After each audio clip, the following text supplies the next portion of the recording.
नमस्कार फ्रेंड्स, इस वीडियो में हम शेयरिंग स्विच का फेजर डायग्राम पढ़ेंगे। सबसे पहले हम इसका सर्किट डायग्राम देखते हैं। अब इसका सर्किट डायग्राम में ये पार्ट हमारा टेस्ट कैपेसिटेंस है, और कैपेसिटेंस जो है अगर आइडियल नहीं है तो उसमें एक रेजिस्टेंस होगा ही होगा सीरीज़ में, इसीलिए मैंने इसको R1 से रिप्रेजेंट किया है।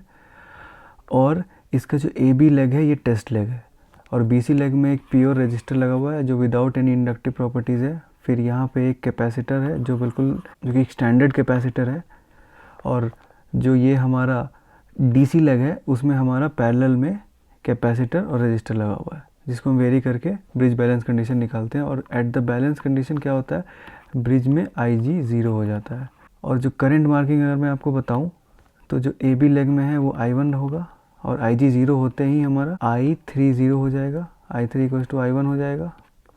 और ये मान लीजिए मैंने I2 बनाया है। सिमिलरली अगर मैं इधर I2 I4 निकालूं तो I2 के ही बराबर आ जाएगा। और जो पैरेलल में ब्रांचेस हैं उसमें मैं कैपेसिटर के थ्रू IC4 लिख देता हूँ, और जो रजिस्टर है उसके थ्रू IR4 लिख देता हूँ। किसी भी फेजर डायग्राम को बनाने के लिए मैंने कुछ रूल्स बता रखे हैं, आप मेरे आई बटन में देखिएगा, उसमें रूल्स मेंशन्ड है। वो रूल्स बिना आप कंसिडर किए किसी भी फेजर डायग्राम को आप नहीं बना सकते। सबसे पहला रूल होता है कि हमारा ब्रिज बैलेंस होना चाहिए, जो कि मैंने कंसिडर कर लिया है। और दूसरा रूल होता है कि हमको सबसे पहले एक रेफरेंस फेजर बनाना पड़ेगा, और रेफरेंस फेजर में हम यहाँ पे कंसिडर कर रहे हैं करंट I1 को। रेफरेंस फेजर कंसिडर करने के बाद हमको रेफरेंस एक्सिस बनाना पड़ता है। तो जो मैं अभी बना रहा हूँ लाइन, इसको मैं as a reference phasor consider करूँगा, और रेफरेंस फेजर कंसिडर करते से ही वो मेरा बेस हो जाएगा फेजर डायग्राम बनाने का। और सबसे पहले कुछ भी स्टार्ट करने से पहले मैं आपको एक कॉन्सेप्ट बता देता हूँ, दोबारा से ब्रशअप कर देता हूँ कि मुझे अगर कैपेसिटर के अक्रॉस का वोल्टेज पता है, मान लीजिए ये VC है, तो जो उसके अक्रॉस करंट का फेज़र एंगल होगा वो इस डायरेक्शन में होगा, 90 डिग्री फेज़ लीड। क्योंकि I क्या होता है, jωC, ठीक है। अब इसी का एक कॉन्सेप्ट मैं और बताऊँ आपको। मान लीजिए मैंने I को रेफरेंस फेज़र माना है, तो सिमिलरली इसको मैं थोड़ा सा टिल्ट कर दूँ तो ये VC बन जाएगा। ये सबसे ज़रूरी है किसी भी कैपेसिटर या फिर किसी भी कैपेसिटेंस ब्रिज का फेजर डायग्राम बनाने के लिए। I और C का रिलेशन 90 डिग्री फेज लैग होगा। ये याद हो गया तो आपके सारे फेजर डायग्राम कॉन्सेप्ट इजी हो जाएंगे। इसको मैं थोड़ा साइड कर देता हूँ अभी के लिए। अब मैं फेजर डायग्राम पे फोकस करता हूँ। सबसे पहले मैंने अपना फेजर डायग्राम स्टार्ट करने के लिए क्या करना है, इस पार्ट को भी मैं रखता हूँ, यूज़ आएगा हमें याद रखने के लिए। अब फेजर डायग्राम बनाना शुरू करता हूँ। मैंने सबसे पहले रेफरेंस फेजर मार्क किया I1 के अक्रॉस मैंने I1 टाइम्स R1 भी मार्क कर दिया, क्योंकि I1 R1 in same line of R1 होगा क्योंकि वो रजिस्टिव है। और इस वाले कॉन्सेप्ट को यूज़ करते हुए मुझे अगर I1 पता है तो V1 भी पता है, क्योंकि I1 अगर इस लाइन में है तो VC इससे 90 डिग्री लैग होगा। I1 इस लाइन में है तो VC जो है इससे 90 डिग्री लैग होगा। तो मैं VC को प्लॉट करता हूँ। सबसे पहले मैंने VC प्लॉट किया कुछ यहाँ पे, ये 90 डिग्री फेज़ लैग हो गया।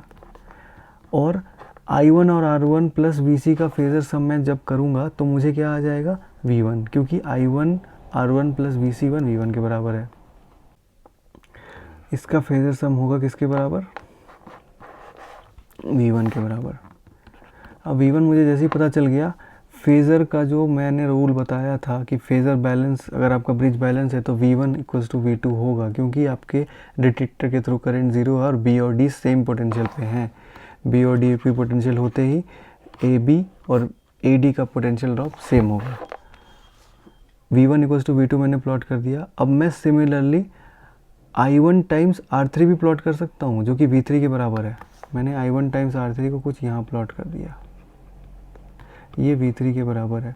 और ये V3 ब्रिज बैलेंस के कॉन्सेप्ट को समझते ही V4 के बराबर हो जाएगा, और ये V4 भी VC4 के बराबर हो जाएगा या फिर VR4 के बराबर हो जाएगा।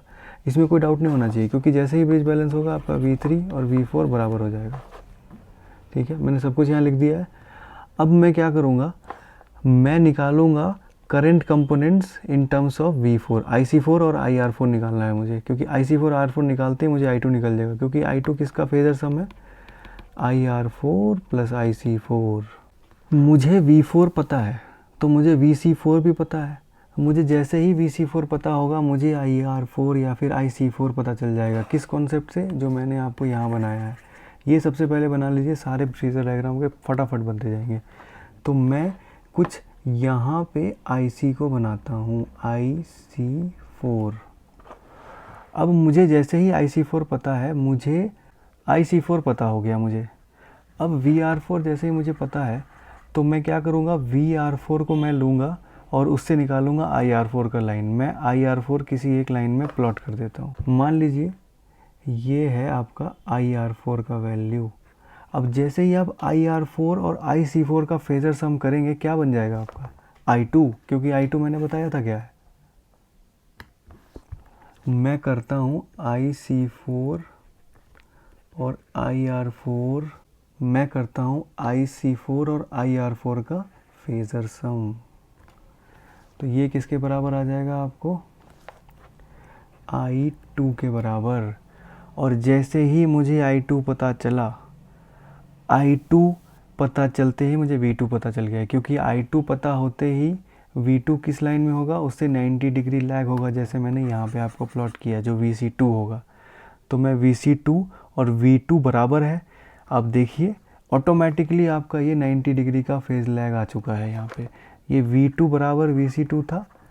तो अगर आप सब कुछ सही ढंग से बनाएंगे तो आपका फेज़र डायग्राम एग्जैक्टली सही बनेगा। ये मुझे पहले कंसिडर करना चाहिए था कि मुझे 90 डिग्री फेज़ लैग बनाना है, क्योंकि मुझे फेज़र डायग्राम बैलेंस कंडीशन के लिए बनाना है और V1 और VC2 बराबर है। और मैंने I2 अगर मान लीजिए यहाँ पे कुछ गलत ले लिया होता, IR4 आगे पीछे ले लिया होता, तो I2 कहीं इधर आ जाता और ये इस लाइन में नहीं आता। ये नहीं करना है, ये चीज़ याद रखने वाली है बस। थोड़ा सा एक बार खुद से बना लीजिए, हमेशा आपको याद रहेगा। ये है शेयरिंग ब्रिज का फेज़र।